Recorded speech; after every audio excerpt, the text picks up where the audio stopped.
Today we're going to talk about something called staff roles.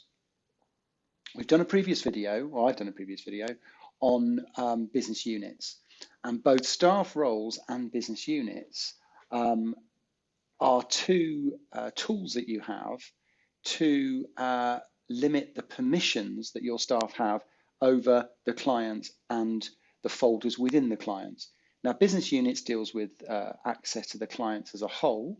So in that particular video, you'll have seen how you can select business units and associate them with staff members, so that staff member can only access certain clients. Staff roles, however, take you down to those functions within a client that you want the staff to have access to. You don't have to use both business units and staff roles together. Staff roles actually came about really because we had clients many years ago who didn't want to have to create too many different business units. What they were happy with was for staff members to see all the clients, but they wanted to limit the access to elements of the client when they went in, so they could only see certain folders. And this all came about because the staff were naturally in different areas of the business, so they didn't need to access different operational functions within the same client, but they did want to have access to that particular client. So you could have multiple staff members accessing the same client, but just different elements of that client, really. So just like business units, you begin with company options, and across the top here, the first thing you need to do is create the staff roles themselves. So you see a few that I've created. Now with DocSafe, you'll see, as always, everything is created with a plus in the top right corner. You can obviously go back and edit and delete them, but you need to create yourself one or more staff roles so that you first of all create them.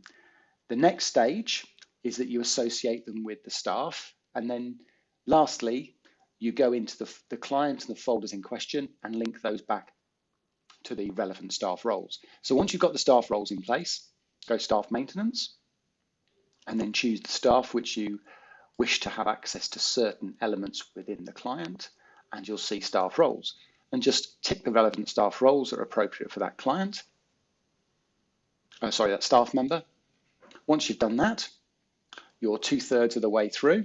So you've got the two functions all set up, the staff roles themselves, and you've associated them with the staff within your business. All you've got to do now is go back to the client list, and we'll pick ourselves a client, Vancouver House, and go to the drop-down menu associated with any one of the folders within the client. And here you'll see all the usual folder functions, from downloading to different access rights, renaming, deleting. So everything to do with the folder is in this folder drop-down.